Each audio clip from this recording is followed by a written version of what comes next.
అదే RTV app వార్తల్ని క్షణాల్లో చదివే అవకాశం ఉంటుంది. ఒక న్యూస్ పేపర్, ఒక టెలివిజన్ ఛానల్ మీ చేతుల్లో ఎప్పుడూ ఉంటాయి. పాల్గొండ నియోజకవర్గం, ఆర్మూర్ నియోజకవర్గం, కోరుట్ల నియోజకవర్గం మరియు నిజామాబాద్ రూరల్ నియోజకవర్గంలో 51% దాటింది ఆల్రెడీ. నెక్స్ట్ టైం జగిత్యాలలో కూడా దాటిస్తాం. ఈసారి క్యాండిడేట్ జగిత్యాలలో పెద్దలు జీవన్ రెడ్డి గారు ఉన్నారు, ఆయన అందరు గౌరవిస్తారు కాబట్టి అక్కడ నుంచి కంటెస్ట్ చేసింది కాబట్టి అక్కడ కాంగ్రెస్ ఎక్కువ ఓట్లు వచ్చినాయి. కానీ నెక్స్ట్ టైం నేను ఇప్పుడే చెప్తున్నా 50% దాటే నియోజకవర్గాలలో జగిత్యాల చదువుతోటి అభద్రత తొలగిపోతుంది. కాబట్టి వాళ్ళ రామచంద్రరావు గారు పెద్ద ఎత్తున ఇతర పార్టీల నుంచి కొత్త రక్తం వివిధ ప్రొఫెషన్ల నుంచి భారతీయ జనతా పార్టీలోకి జాయిన్ చేయించుకొని మాలాంటి కార్యకర్తలని మీరు ఉపయోగించుకోండి, మమ్మల్ని ఉపయోగించుకొని భారతీయ జనతా పార్టీ రాష్ట్రంలో ప్రభుత్వంలోకి తీసుకొచ్చే బాధ్యత మీరు తీసుకోండి, మీ వెంట మేము. కానీ నాకు ఎక్కడ బాధ అవుతుందంటే, నేను ఈ 800 పైచులకు గ్రామాలు ఉండే నా పార్లమెంట్ లో ఎక్కడికన్నా పోతే కేవలం కాషాయ కండవ కప్పుకున్నాడని ఈ ఇల్లు ఇంద్రమ్మ ఇల్లు ఇల్లు ప్రోగ్రాం పెడుతున్నారు. ఇంతకుముందు డబల్ బెడ్రూమ్ 4 ప్రోగ్రాం పెడుతున్నారు. వాళ్ళకి అలాట్మెంట్ అయినా కూడా కాషాయ కండవ కప్పుకున్నాడని క్యాన్సిల్ చేస్తున్నారు, ఇల్లు క్యాన్సిల్ చేస్తున్నారు. కాబట్టి అటువంటి కాషాయ కార్యకర్తలకి ఎంత సేవ చేసినా తప్పేం లేదు. వాళ్ళ కోసం ప్రభుత్వం తీసుకురావాలి, ఎవరు అయ్యే కోసం కాదు, కార్యకర్తల కోసం ప్రభుత్వం తీసుకురావాలి. అరవింద్ ధర్మపురి కోప్పడతాడు, మా నాయన కూడా పార్టీ నడిపిండు, 2 సార్లు సక్సెస్ఫుల్ గా నడిపిండు, కొద్దిగా అవగాహన ఉన్నది, మీ బాధ్యత ఏందో నాకు. మీకు 17 పార్లమెంట్ కూడా అంతే ముఖ్యం, కానీ మీకున్నది కూడా 20-21 ఉన్నాయి పోస్టులు. ప్రతి పార్లమెంట్కి వెళ్ళి రిప్రజెంటేషన్ ఉండాలా, అది కూడా మాకు తెలుసు. కానీ 17 దాటినాక 2వ 3వ వస్తుంది చూసారా, అది కూడా డిమాండ్ చేస్తాం. మేము ఎక్కువ డిమాండ్ చేస్తాం. అది కార్యకర్తలకి వచ్చింది, నేను మీకు చెప్తున్నా, నేను డిమాండ్ చేస్తలేను, నేను అంటలేను, అసలు నేను ఆలోచన చేయలేదు. మా కార్యకర్తలు చెప్పమన్నారు, నేను చెప్తున్నా మీకు. 2018 ఎలక్షన్లు కాగానే కేసీఆర్ 2సారి ముఖ్యమంత్రి కాగానే సీట్లు పెరిగినాయి కేసీఆర్కి. అప్పుడు కూడా 18 లక్షల ఓట్లు గాయమైనాయి ఎలక్ట్రల్ రోల్కి వెళ్ళి అని పుకారు వచ్చింది. పుకారు వచ్చింది, లొల్లి పెట్టుకున్నారు. కాంగ్రెస్ ఉత్తమ్ కుమార్ రెడ్డి, మహేష్ అన్న చెప్తున్నా, మా black belt karate black belt Mahesh అన్న గారు చెప్తా ఉన్నా, మీ ఉత్తమ్ కుమార్ రెడ్డి నీకంటే ముందు ప్రెసిడెంట్, ఆయన సపోర్ట్ చేయకపోయా, ఆయన కొట్లాడకపోయా, ఎందుకు ఏది మూలం ఖర్చు కేసీఆర్ ఆనాడు.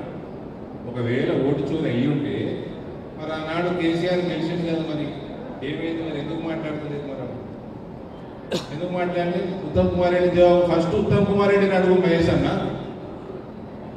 మీరు బీజేపీ మీద ఎందుకు ఎదుగుతున్నాం? మేము ఎలక్షన్ కమిషన్ గౌరవిస్తాము, మేము రాజ్యాంగాన్ని గౌరవిస్తాము, మేము ఎలక్టోరల్ రోల్ని కూడా గౌరవిస్తాము.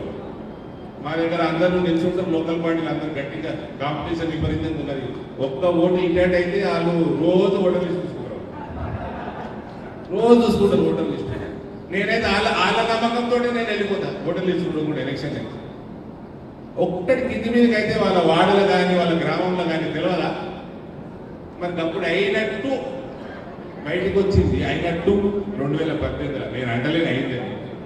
ఇవన్నీ సొలు రాజకీయాలు పనిచేసి ఇవన్నీ ఈయన వాగ్దానాలు చేసింది కదా కాంగ్రెస్ వాళ్ళు, అది ఒక్కటి నెరవేర్చింది లేదు, పీకింది లేదు. అవన్నీ డైవర్ట్ చేయడానికి లోకల్ బాడీ ఎలక్షన్లు వస్తున్నాయని ఓటు చోరీ, బీసీ రిజర్వేషన్, ఇవన్నీ డైవర్షన్ పాలిటిక్స్ తప్ప ఇది స్ట్రేట్ ఫార్వర్డ్ పార్టీస్ కాదు. స్పెషల్లీ ఇందూరు గడ్డ మీద ఉన్న మన ఈ పార్లమెంట్ ఉన్న ఓటర్లు చాలా అవేర్నెస్ ఉన్నోళ్ళు. వీళ్ళకి ఇవన్నీ ఏమేకో ఇక్కడ లోకల్ బాడీస్లో భారతీయ జనతా పార్టీ కాషాయం జెండా ఎగురుతూనే ఉంటుంది, ఆల్రెడీ ఎగురుతుంది, ఎగురుతూనే ఉంటుంది. ఇవన్నీ కూడా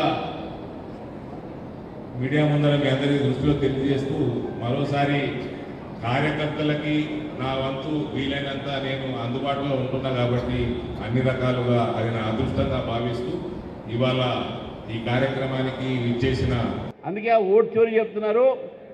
ఏ ఓటర్ లిస్టుతోనైతే బీజేపీ సభ్యులు గెలిచారో అదే ఓటర్ లిస్టుతో మీ సభ్యులు గెలిచారు. ఏ యంత్రాంగం అయితే ఎలక్షన్స్ ఇక్కడ పెట్టిందో అదే యంత్రాంగం మీకు ఎలక్షన్స్ పెట్టింది. కాంగ్రెస్కి సపరేట్ ఎలక్షన్స్, బీజేపీకి సపరేట్ కాలే. మరి మీరు కూడా 8 సీట్లు గెలిచారు కదా, దానికి మీ దగ్గర జవాబు ఏంది? ఇది ఓటు చోరీ కాదు, ఇది ఓటు చోరీ కాదు, రాహుల్ గాంధీ బ్రెయిన్ చోరీ అయిపోయింది. మేము అది గుర్తుపెట్టుకోవాలి. అయితే మా అరవింద్ అని అంటుండే అట్లా అనకన్నా అసలు రాహుల్ గాంధీకి బ్రెయిన్ ఉంటే కదా అన్నాడు.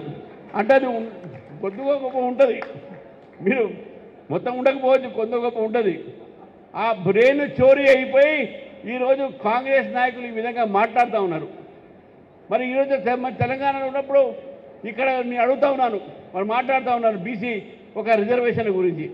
నిన్న మాత్రం మరి స్పష్టంగా చెప్పారు, మా పార్టీయే మీ బీసీ రిజర్వేషన్ ఇస్తానని చెప్పి 42%. నేను అంతకుముందే చెప్పాను మా పార్టీ 46 ఇస్తుందని చెప్పి, ఇప్పుడు మీరు 42 ఇస్తున్నారు.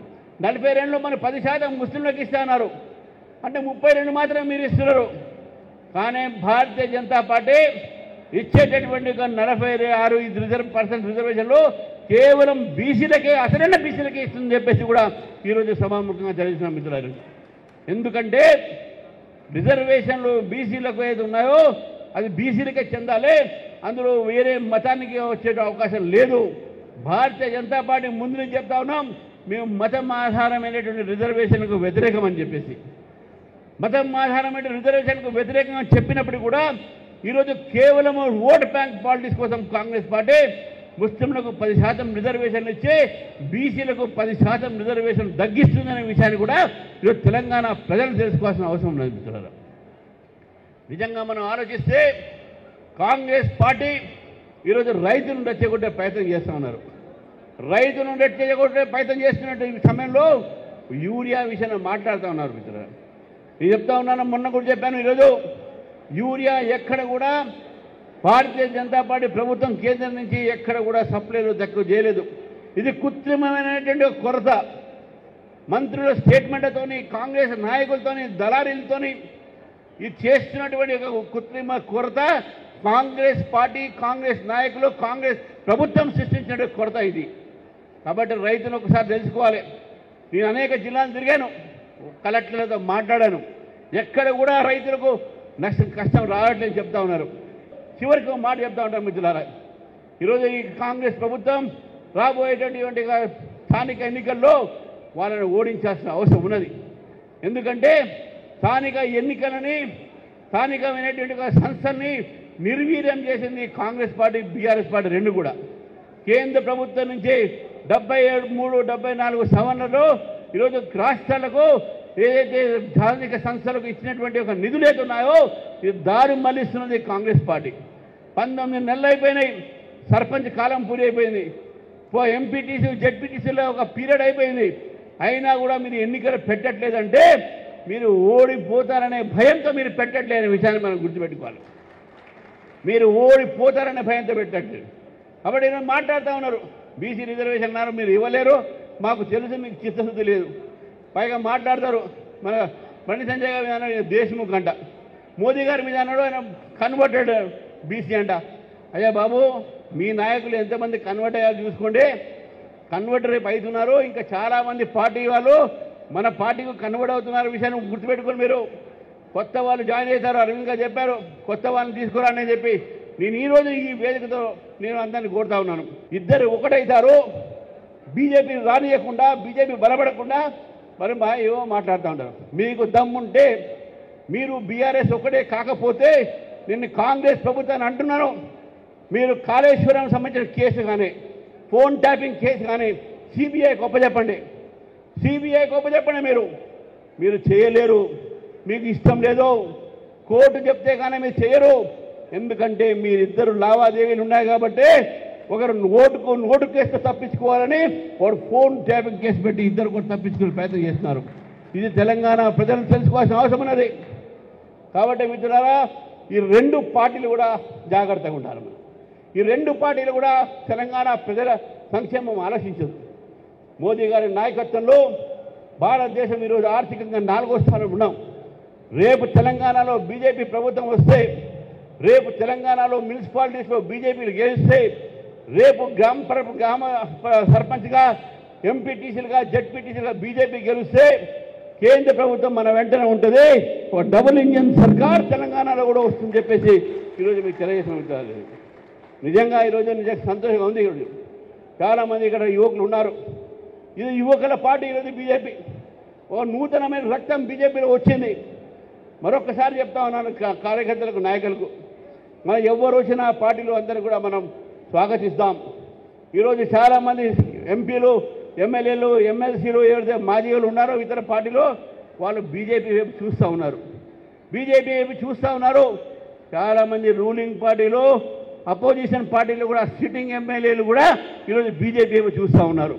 తెలుగులో న్యూస్ కి ఫాస్టెస్ట్ యాప్ ఇప్పుడు టోటల్లీ న్యూ అవతార్లో జస్ట్ 5 సెకండ్స్ లో కంప్లీట్ న్యూస్. సోషల్ మీడియాలో ట్రెండ్స్ కి one stop solution. Live TV app voice search option తో ఇప్పుడే డౌన్లోడ్ చేయండి లేదా అప్డేట్ అయిపోండి. యాప్ లింక్ డిస్క్రిప్షన్ లో ఉంది.